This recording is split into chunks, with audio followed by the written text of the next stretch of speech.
தீபாவளி அப்படின்னாலே அவங்கவுங்களுக்கு என்னென்ன பலகாரம் தெரியுமோ எல்லா பலகாரமே செய்வாங்க. அதே மாதிரி தாங்க எனக்குமே நிறைய பலகாரம் செய்யணுன்ட்டு ரொம்ப ஆசை. என் மாமா கம்பெனியில் ஸ்வீட் பாக்ஸ் கொடுத்தாங்கன்னு சொல்லியிருந்தால அதுவுமே அப்படியே இருக்குது. குலோப் ஜாமுன் மிக்ஸ் வாங்கிட்டு வந்தாங்க செய்யலாம் அப்படின்னு சொல்லிட்டு என் மாமாட்ட கேட்கும்போது அது செய்ய வேண்டாம், ஒரே நாளில் எல்லாத்தையுமே சாப்பிட முடியாது, இருக்கிறத வச்சு சாப்பிட்றதுக்கே ஒரு வாரத்தை தாண்டும், அதனால் தீர்ந்ததுக்கு அப்புறமா மற்றதெல்லாம் பண்ணிக்கலாம் அப்படின்னு சொல்லிட்டாங்க.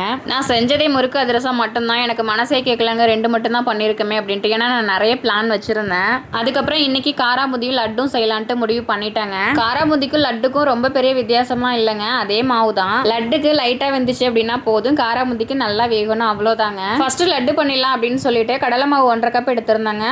ஒரு பிஞ்சு சோடாப்பு, கொஞ்சமாக உப்பு அந்த டேஸ்ட்டுக்காக, அதுக்கப்புறம் 1/4 டீஸ்பூன் மஞ்சள் தூள் சேர்த்து மிக்ஸ் பண்ணிவிட்டு தண்ணியுமே கலந்து தோசை மாவுக்கும் கொஞ்சம் லூஸாக இருக்கிற மாதிரி நான் கலந்து வச்சுக்கிட்டேங்க. அதுக்கப்புறம் எண்ணெய் நல்லா சூடானதுக்கப்புறம் நான் கலந்து வச்ச மாவை கொஞ்சமாக விட்டு பார்த்தேன், டக்குன்னு மேலே எலும்பி வருதுல, அந்த மாதிரி தாங்க இருக்கணும். நான் இது 3வது டைம் செய்கிறேங்க. நான் ஃபஸ்ட் டைம் செய்யும்போது எண்ணெய் அந்தளவுக்கு சூடாக இல்லாததுனால இந்த மாதிரி முத்து முத்தாக வரல.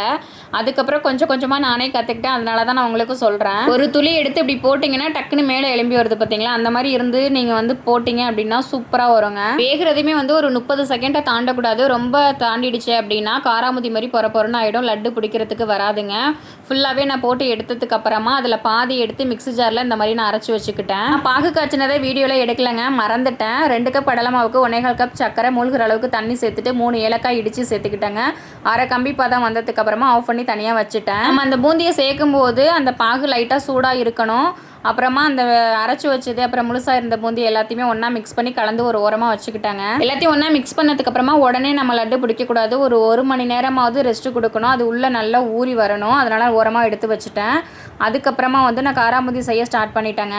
அதே மாவு தான், பட் நம்ம நல்லா வேக வச்சுட்டு கலர் லைட்டாக மாறி வரும், நம்ம எடுக்கும் போதே நல்லா கிறிஸ்பியாக இருக்குங்க. அந்த மாதிரி வந்ததுக்கப்புறம் தான் நம்ம எடுக்கணும்.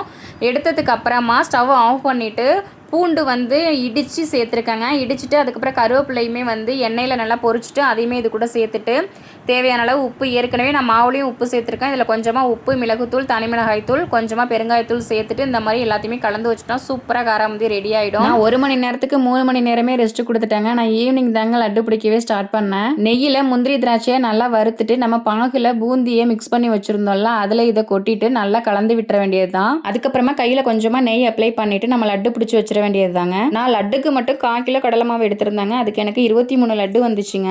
அவ்வளோதாங்க, இன்னைக்கு காராமுதி லட்டு சூப்பராக செஞ்சு முடிச்சிட்டேன். இவ்வளோ நேரம் எங்கள் வீடியோ ரொம்ப பொறுமையாக பார்த்ததுக்கு ரொம்ப நன்றிங்க. வீடியோ பிடிச்சிருந்துச்சு அப்படின்னா லைக் பண்ணுங்கள். ஓகே, தேங்க்யூ, பாய்.